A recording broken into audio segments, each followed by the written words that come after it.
America, this is Mark Hale with Wilson Print Marketing USA with a marketing tip of the day. Today I want to talk to you about something that you know you need, but you probably have overlooked, neglected, didn't have time to get around to it, and that is a marketing brochure. What do you need to include in a marketing brochure, and what are the basics of design of a marketing brochure?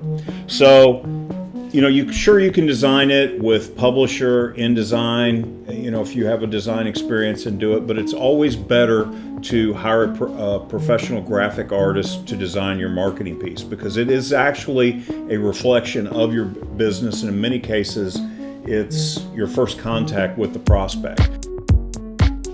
These are some examples of a brochure, of some brochures. So this is for a heating and air company. It's a trifold brochure. You can see that it's a nice, clean design on the front. It sells a message. You know it's from a heating and air company. Okay, then you have it opened up, and they've got bullet points. You see there's a lot of copy on this particular brochure, but it's bullet pointed, which makes it easier to read because people today will skim the materials more than they will read in depth on a lot of the stuff. So this sells the message on the services they offer. Their technicians leave this behind when they do a service call or give it to a new client that called in, or maybe they do an estimate for. This brochure is a little bit different. See, we can get as out there as you want on the design of the brochure, and the design all has to do with what sells the message and what gets noticed. So this is for a window covering company. So you can see it's what we call a gatefold brochure, and it opens like that. But when you first look at it, it sells the message. You don't even have to have any copy on the front of the cover. You know that it's something to do with window treatments, right? So you open it up. You notice on this particular one, they're selling the styles. It's very well done photographs with a little brief copy, a lot of graphics on this. People like to look at pictures, so this is a good leave behind. This is also, if you're doing an estimate, it's a higher dollar ticket and you want to leave something behind with the prospect. This type of thing really works well. This is a multi-page booklet / newsletter for a consulting company that we've done. You can see this is loaded as design magazine style, so people will engage and read.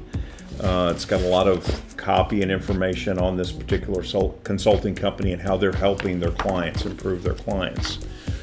This is a brochure, a bigger brochure for a pool company. Now, service industries, I've had the occasion in the last few months to have a tree service company and a plumber, do repairs on my house, and it was a bigger ticket item, so they needed to do an estimate. Usually the rule of thumb is on bigger ticket items, people will typically get more than one estimate. And I was really dismayed that these people did not have a professional quality brochure to leave behind, because it was literally just chicken scratching, handwriting on a piece of paper, for their estimates. So they left.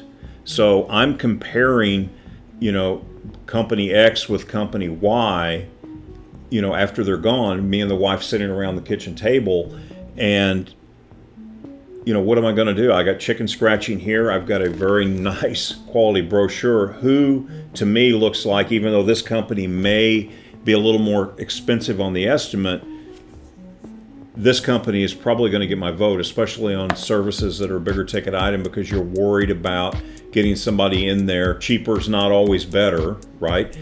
And you're worried about somebody quoting you something, doing the job, and it's not right. So the more reputable companies, tend to have nicely designed brochures, booklets, and catalogs. This happens to be a catalog. It really goes into detail on what they offer, how they put in the swimming pool. This is for a swimming pool company, obviously. You can see the graphics on this brochure are easy to read. It's almost, even though it's checkpoints, it's bullet points, but there's a lot of appropriate graphics that go with the message of the brochure. And that's the other point I wanted to make, is the graphics that you use need to be good quality photographs.